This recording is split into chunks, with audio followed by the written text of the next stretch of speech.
Salut à tous et bienvenue sur ce nouvel épisode. Pour les personnes qui découvrent ma chaîne, je m'appelle Stéphane et j'ai créé ce contenu afin de vous faire découvrir des artistes, mes coups de cœur, tout ce qui touche au domaine de la musique.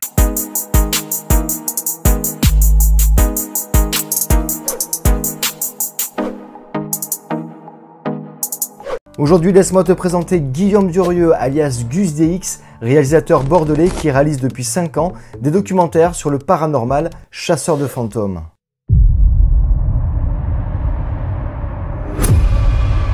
Les fantômes existent-ils vraiment? Ou sont-ils seulement le fruit de notre imagination, de nos croyances et de nos peurs? Équipé de mes caméras et de mon matériel, je me rends seul dans des endroits oubliés, des lieux historiques ou des habitations susceptibles d'être le théâtre de phénomènes paranormaux. Et là tu vas me demander quel est le rapport avec ma chaîne. Eh bien figure-toi que Guillaume est un passionné de musique et compose lui-même son habillage sonore, le sound design, toute la charte musicale de son contenu et du coup je l'ai rencontré, on a échangé sur le sujet et ça a donné ça.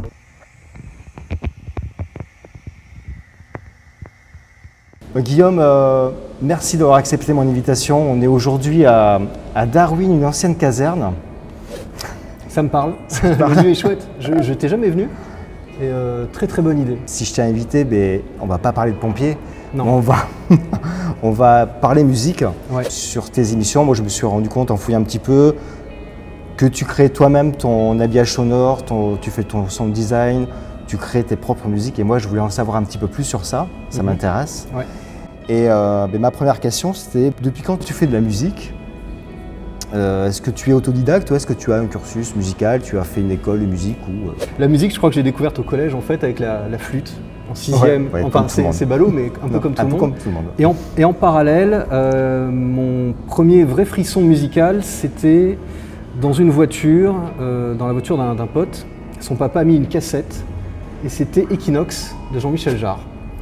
Et j'ai pas compris ce qui m'arrivait ce jour-là. J'ai découvert des sons que j'avais jamais entendus et j'ai adoré. Donc j'ai été à l'âge de, je sais pas, je vais avoir 12-13 ans, grand fan de Jean-Michel Jarre à cette époque-là, avec principalement Equinox. Donc ma découverte avec la musique c'est ça. Et très vite j'ai demandé à mon papa, mes parents pour Noël, je veux un synthé, un truc quoi. Et mon premier instrument ça a été un clavier 4 octaves mini touche. Yamaha, je crois que c'était un Yamaha. Ah, t'as pas eu un bon tant pis alors. Non, c'était pas bon tant pis. Non. Et alors en plus, mon père m'a avoué qu'il s'était trompé ce jour-là.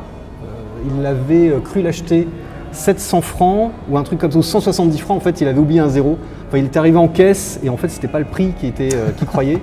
Et il l'a acheté quand même. Donc, il m'a fait un énorme cadeau. Ou pas d'ailleurs, parce qu'à l'époque, il se doutait pas que j'allais vraiment m'engouffrer là-dedans. Et donc, je devais avoir, 14 ans. Et puis très rapidement ensuite, avec mes premiers sous, je me suis acheté un DX7. Ça a été vraiment mon premier synthé. Et pour revenir à ce que tu me demandais, est-ce que je suis autodidacte ou pas? Oui, ouais en fait. En sachant quand même que j'ai fait un peu de solfège au conservatoire et que en cours de musique, même si ça compte pas le cours au collège, mais j'étais quand même, c'était mon cours préféré. Et j'étais, c'est pas très modeste de dire ça, mais premier de ma classe dans ce domaine-là. Et je me souviens même que j'avais poussé la prof à faire des projets en fait avec les élèves. La première année, alors moi j'avais fait tout un exposé sur la synthèse. D'accord. À l'âge de 13 ans, tu vois. Déjà, oui. Parce que j'avais un copain dont le grand frère avait un groupe, genre partenaire particulier. Et quand j'allais chez ce copain, je pouvais toucher à ces machines, notamment SH101, le Roland. Donc qui m'a marqué ce synthé énorme. Donc j'avais enregistré avec mon magnétophone, j'avais été là-bas, j'avais branché le SH et j'avais fait tous mes petits sons pour expliquer. Alors ça c'est l'enveloppe, ça c'est la fréquence. Ah oui, déjà tu étais technique déjà. C'est de la technique. Oui, mais bon, à 13 ans généralement. Bon, voilà, mais ça me passionnait vraiment. Et donc voilà. Et la deuxième année en musique, on a carrément fait une chanson. Donc les élèves ont composé, moi j'ai fait la musique. Et donc on l'a enregistré en studio. Je sais plus ce que ça donnait, mais bon voilà, expérience de studio à l'âge de 14-15 ans. D'accord, et des petits groupes ou après finalement tu as... Après j'ai essayé plein de trucs, j'ai été un peu clavier dans un groupe de reggae, donc voilà, j'ai fait mes contretemps de piano, j'ai fait... mais à une époque je jouais un peu, et c'est vrai que j'ai vite perdu le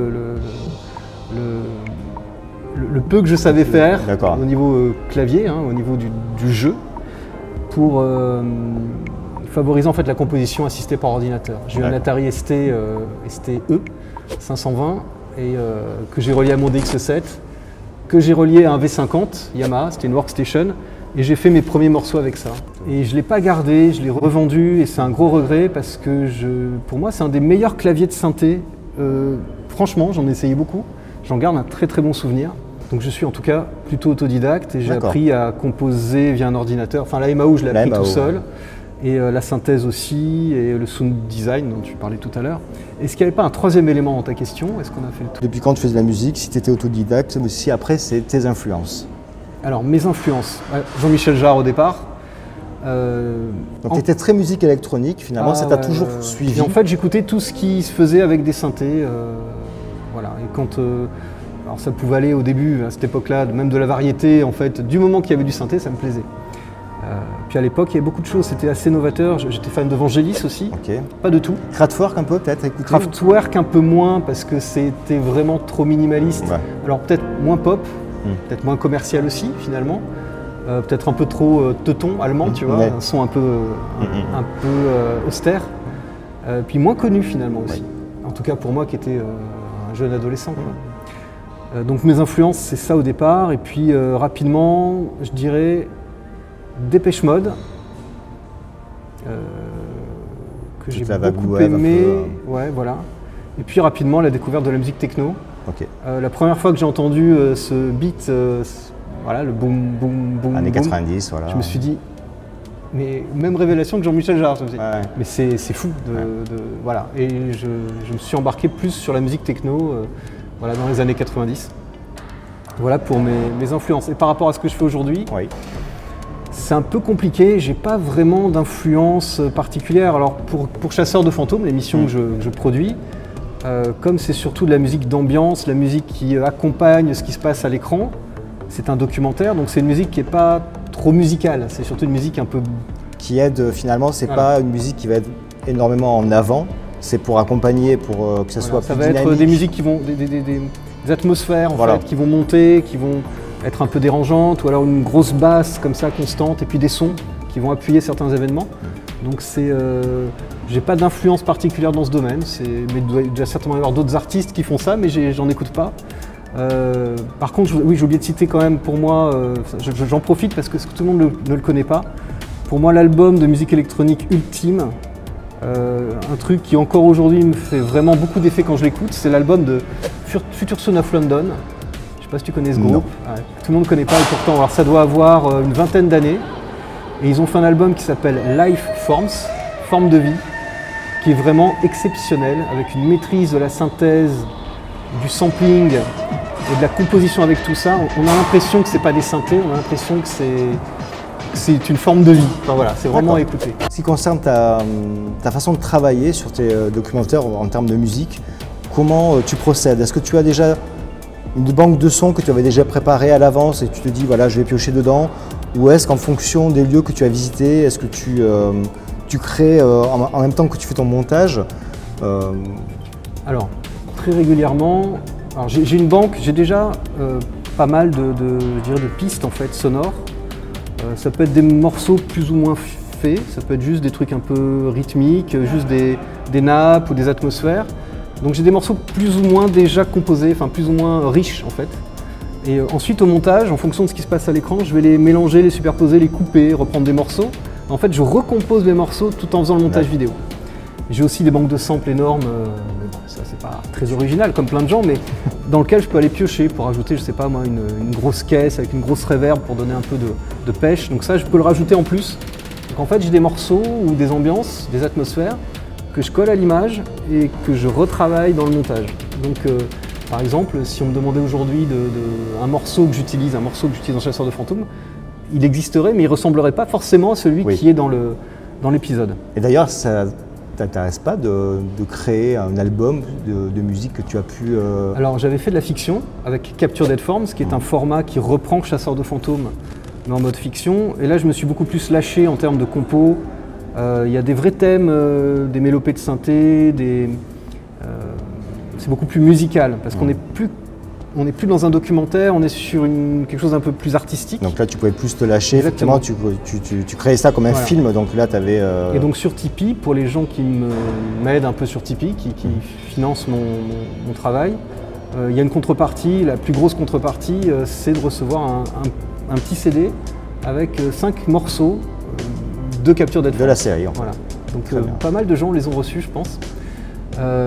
Et sur ma façon de composer, après, ça peut être... Alors très souvent, je vais prendre une petite heure le matin. J'aime bien faire ça au lever, enfin à mon début de journée, on va dire.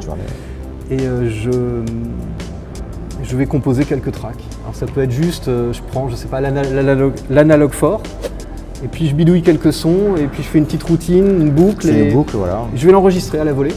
Hop, elle est stockée, je la mets de côté, elle pourra me servir. Ou alors je prends mon Core Game 3, je bidouille une nappe un peu flippante et je vais pianoter un truc, rajouter quelques sons, moduler un peu dessus, j'enregistre comme ça. Ou alors je vais utiliser, moi j'ai Machine, oui. Machine 2, Native Instruments, je vais utiliser ça pour créer quelques tracks un peu horreur. Il y a un plugin alors, qui s'appelle Trill, qui est assez facile en fait pour faire des musiques flippantes parce que ça te comment dire, tu as des orchestrations, des voix, c'est un peu tout fait et tu utilises en fait un espèce de curseur XY pour faire des montées d'un côté à l'autre, mélanger les sons. Ouais. Voilà. Donc voilà comment je travaille. Mais en fait c'est vraiment une création à part entière lors de la création de mes épisodes et je dirais que la musique fait 50% de l'épisode finalement. Ouais, c'est ça, c'est très important. Et je compose d'ailleurs mes épisodes comme quand je faisais de la musique, parce que j'ai un parcours de techno, enfin j'ai fait de la techno pendant une dizaine d'années, j'en fais encore un peu aujourd'hui mais beaucoup moins, et là je crée mes épisodes exactement comme si je faisais un morceau, j'ai pas d'idée préconçue de début, de fin, okay. Je me laisse guider par le feeling de ce qui s'est passé pendant mon tournage, et par les événements, et parce que voilà, et la musique suit tout ça, enfin c'est... Guillaume, est-ce que ton matériel a évolué depuis le début de ta chaîne, depuis le début que tu fais tes vidéos chasseurs de fantômes? L'évolution de ton matériel, qu'est-ce que tu as acheté récemment? Alors il faut savoir, oui d'ailleurs, j'ai pas précisé, c'est que la première saison de Chasseurs de fantômes, je ne composais rien. C'était juste des tracks et des sons que j'avais récupérés à droite à gauche sur internet. Il faut savoir qu'à cette époque, la musique, je l'avais mis de côté complètement.